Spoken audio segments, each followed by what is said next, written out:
E aí, beleza? Meu nome é Danilo, eu sou criador do sistema Delphos RPG, tá? E do cenário Odisseia.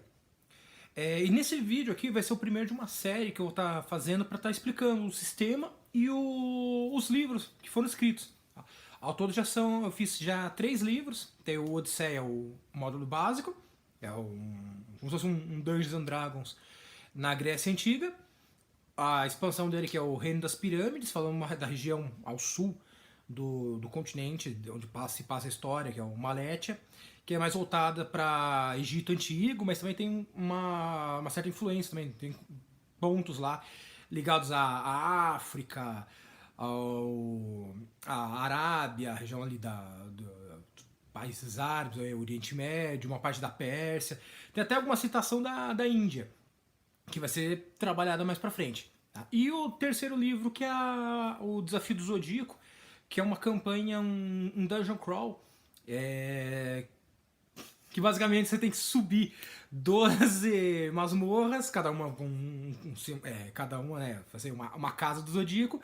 Você tem que subir as 12 no estilo de Dungeon Crawl, para vencer o Grande Mestre do Santuário. E tem bastante influência de cavaleiros nessa daí.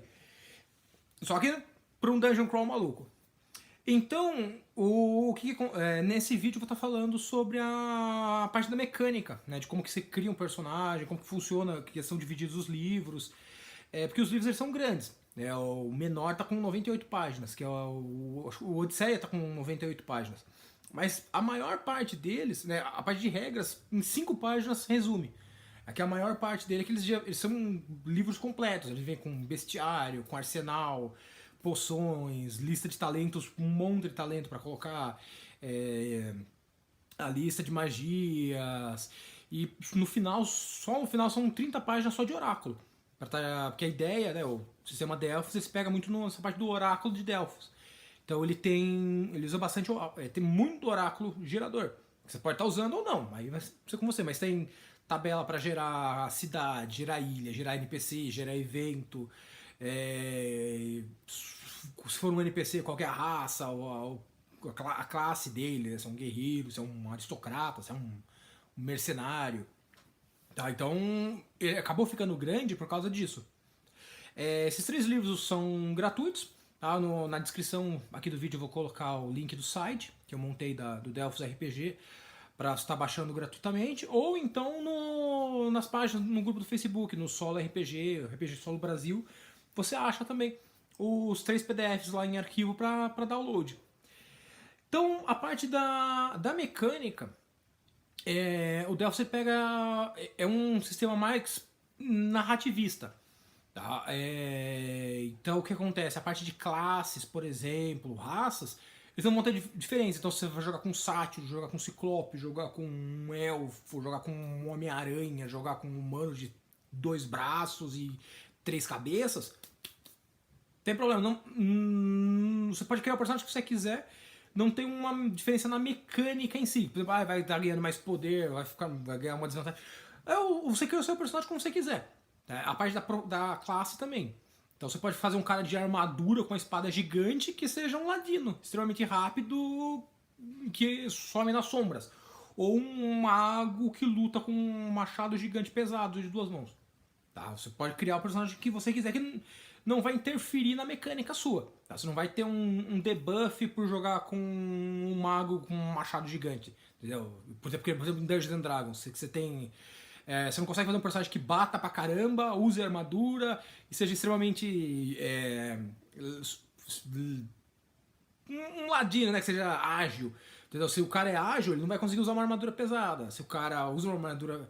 É um mago, ele não vai usar 2 espadas bastardas em cada mão, igual um bárbaro. Entendeu? Já no Delphos não, você faz o personagem que você quiser, como você quiser, sem problema. Os livros são passados algumas raças lá que tem alguns exemplos, mas você pode usar elas ou adaptar de outro sistema, usar outras raças, que isso não interfere na gameplay em si. Tá? A primeira coisa que você vai estar escolhendo, como eu falei, ele é um sistema narrativista. Então ele tem, por exemplo, no começo dele tem a parte ali falando da agenda, itens emocionais, tem a parte das fraquezas. O que é isso? Não interfere também no jogo, interfere no seu personagem. Pra deixar ele humano. Então, por exemplo, os itens emocionais serão coisas que são importantes para ele. Pode ser, por exemplo, uma carta de um parente que ele não vê há anos. Pode ser a ponta de uma flecha que entrou, acertou o peito dele, que quase matou ele, mas conseguiram salvar ele, ele guarda aquilo. Pode ser um dente de um animal que ele venceu. Pode ser um brinquedo que ele está guardando para entregar pro filho dele que mora em terras distantes. Entendeu? A parte do itens emocionais é isso, é para deixar ele humano. Tá? Para dar entre os exemplos, por exemplo, um vasilhame com terra da sua areia, terra da sua terra natal. Então, por exemplo, se às vezes você vem de uma terra distante e para lembrar de lá você tem um vaso com terra e plantas que só tem naquela região. E às vezes você abre e sente o cheiro só para lembrar da sua casa. Sabe? São coisas para deixar o seu personagem humano. Assim como a parte da agenda, que é o que move ele. Seria mais ou menos como a origem, o background. Então, por exemplo, se ele foi criado por ferreiros, se ele foi criado magicamente, se ele é um ser criado por magia, ele é um ex-escravo, ele sobreviveu a cidade dele foi destruída pelo embate de dois deuses e ele foi o único sobrevivente. Então, vai tendo o que seria a origem, né, o backstory do seu personagem. E a parte da fraqueza é algum defeito dele, também para tornar ele humano. Né? Por exemplo, ele é alcoólatra, ele tem alguém que persegue ele, tem um inimigo, é um fugitivo, foi acusado por crime que ele não cometeu, é cego, por exemplo, luta só usando a audição.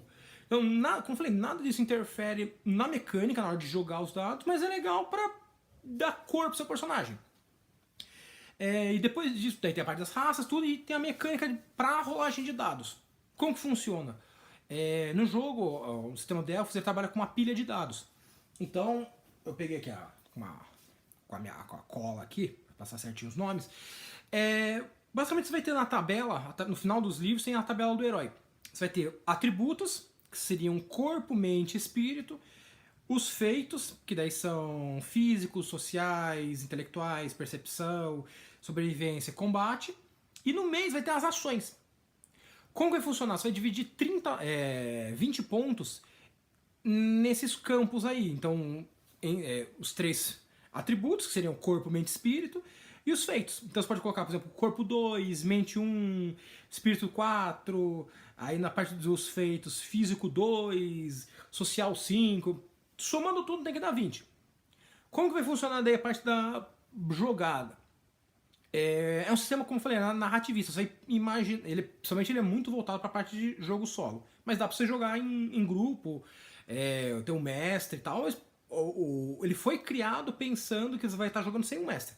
Tá? Ou você joga sozinho, ou com seu namorado, sua namorada, algum amigo, irmão, alguns amigos, só que sem alguém mestrando. Por isso que tem tanta tabela. Esse oráculo ele vai estar simulando um mestre e vai estar andando com a história. Entendeu? Então, se tiver alguma pergunta, você rola o oráculo, vê o que aconteceu, adapta aquilo, essa resposta ao que está acontecendo. Você vai fazer a parte de mestre e jogador. E a história assim vai andando. É como se fosse um jogo sandbox mesmo. Então, voltando à parte da tabela. Vai funcionar assim, você vai estar cruzando os atributos, você vê o que seu personagem está fazendo, está querendo fazer, e pela tabela você vê nas ações o que mais se assemelha ao que você está pensando em fazer. Então, por exemplo, digamos que tem uma porta na sua frente, você tem que passar por uma porta, ele está trancado. Se você vê, tem a parte de atletismo. Digamos que ele vai querer arrombar lá no soco, seria um teste de atletismo. Você vai fazer a força física dele. Ali você vai ter, então, atletismo seria cruzando, como se fosse um jogo de batalha naval. Você vai ter corpo e físico. Então, digamos que você tenha corpo 2, físico 3. Dá 5. Você vai jogar 5 dados e tentar tirar o resultado 6 em pelo menos um deles. Tá? Os resultados de 2 a 5 são falhas, mas você pode, digamos que seu personagem ele errou, mas ele se esforçou. Por exemplo, ele bateu na porta, não deu, ele foi lá e deu outro tranco. Daí ele conseguiu arrebentar ela. Só que o que acontece? Esses resultados 2 a 5 você pode transformar em acerto, mas isso gera um ponto de estresse. se seu personagem atingir o limite de estresse dele, ele surta. Entendeu? E aí tem a tabela de estresse, você vai jogar um D6 e ver o que aconteceu. Se o personagem ficou bravo e bateu em alguém, se ele deu um soco na parede, ele quebrou a arma, jogou a armadura, o escudo dele longe, entendeu? Se ele teve uma crise, desmaiou. Aí você vai ver o que aconteceu com o seu personagem. Tá? Aí seu estresse zera e você volta a continuar jogando com ele normalmente. Tá? E o resultado 1 é uma falha que não tem como mudar. Isso daí, mesmo com um ponto de estresse, você não consegue cancelar ela. Tá? Então funciona assim: você joga faz uma pilha de dados, joga, tem que ter pelo menos um resultado 6 em pelo menos um dos dados para você ter conseguido. Digamos que seu personagem, ao invés de querer bater, né, ele tentou, eu sou um cara mais um ladino, vou tentar abrir ela. Você pode fazer um teste de ladinagem, que daí seria mente e físico. Então, digamos que você tem um em mente e 5 em físico, dá 6. Você joga 6 dados, tem que tirar os primeiros resultados 6 em um deles. Como eu falei, os outros resultados de 2 a 5, você pode se esforçar e pegar um ponto de estresse e conseguir abrir a porta. Se o personagem é um clérigo, por exemplo, ele é um sacerdote, daí ele quer orar a um deus para ele ajudar, o deus mandar uma ajuda, uma intervenção e abrir essa porta. Ele pode fazer um teste de magia e fé, que seria espírito, cruzando, né? Seria espírito nos atributos e nos feitos intelectuais.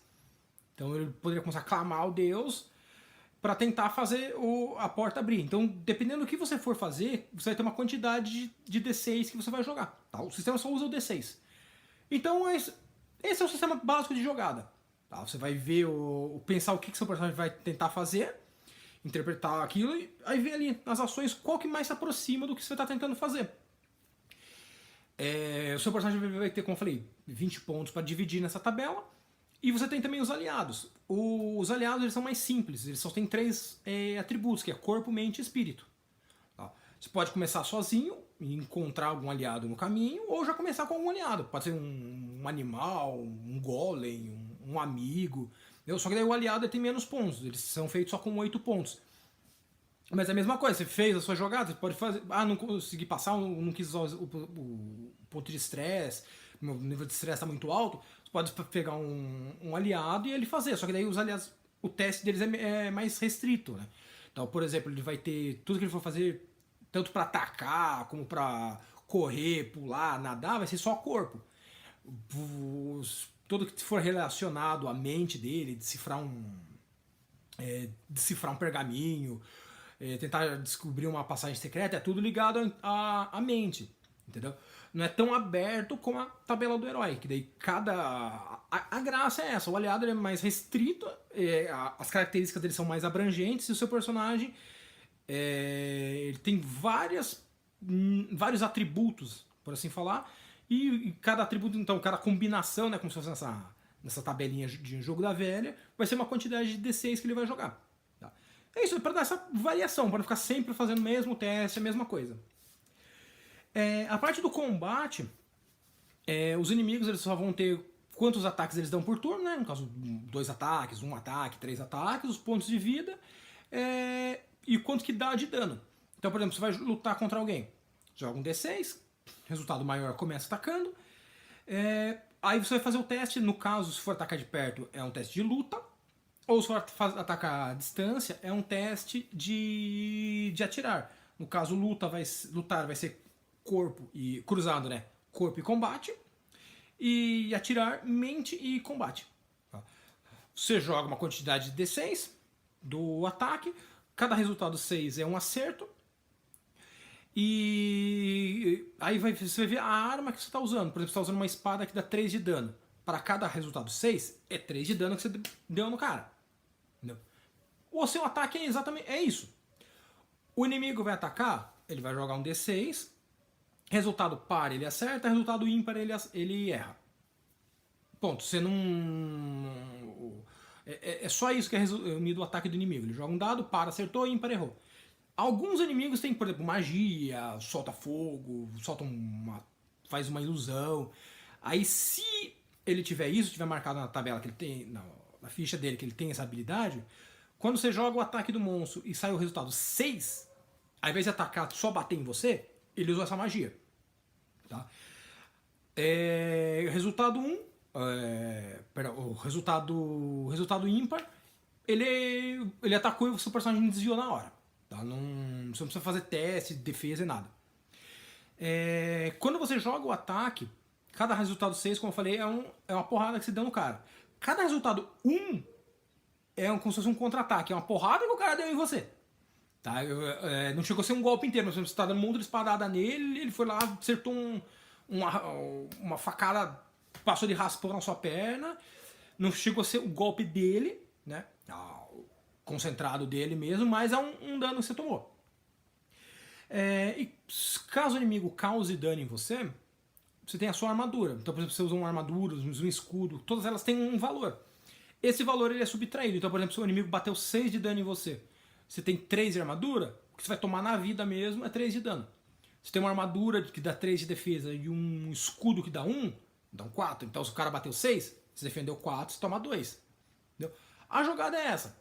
Bem simples. Para fazer magia, é um teste de magia barra fé, que daí dependendo, você vai fazer uma magia arcana ou invocar um poder de um deus, aí tem a lista, qual que é o consumo de pontos de magia delas, o que é o efeito. Mas a parte de combate é isso daí só. A parte da evolução, ele funciona assim, independente se você matou 10 inimigos, se você matou um inimigo, você não lutou com ninguém. A evolução no Delphos ele é pensado como se fosse a história ela é passada como se fosse uma série. Então, digamos assim, cada sessão de jogo é um episódio.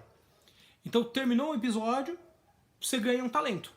Os talentos eles são vantagens que seu personagem ganha. Então, tem talento que vai deixar ele bater mais, vai dar mais dano.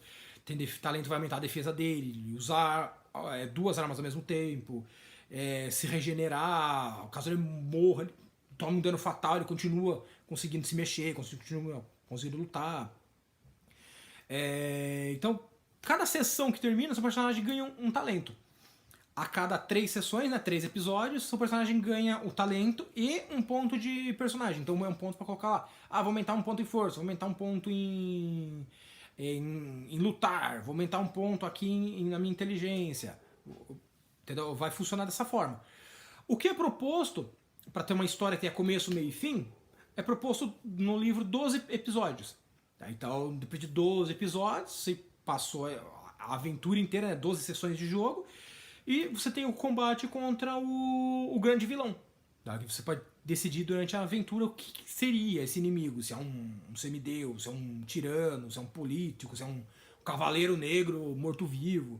Tá? Então ele já traz mais ou menos essa ideia para você ter uma história que tenha começo, meio e fim. Tá?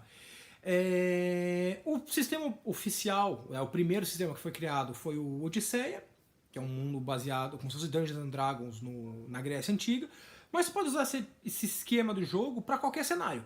Tá? Porque fixa tanto que a minha ideia é estar lançando outros jogos usando o mesmo sistema, só que daí em outros universos, né? Um universo cyberpunk, universo samurai, e mundo atual. E assim, basicamente é isso a ideia do jogo. Tá? Todas as regras dá pra se adaptar, dá pra você mudar. Mas eu não entendi isso aqui, como que funciona. Você me acha como você pode deixar aqui no comentário, ou você me acha fácil na comunidade de RPG Solo, RPG Solo Brasil, e perguntar em algum post que eu respondo se tiver alguma dúvida. Mas, cara, é totalmente customizável. Então, você fala, putz, não gostei dessa ideia. Esse negócio de inimigo atacar com par, errar com ímpar, não gostei, achei muito tom. Você pode mudar. Entendeu? Não é nada escrito na pedra. Tudo você pode ser adaptado. Então é isso. No próximo vídeo eu vou estar falando então sobre daí os cenários mesmo e sobre a campanha também que seria o desafio das 12 casas, né? O desafio do Zodíaco.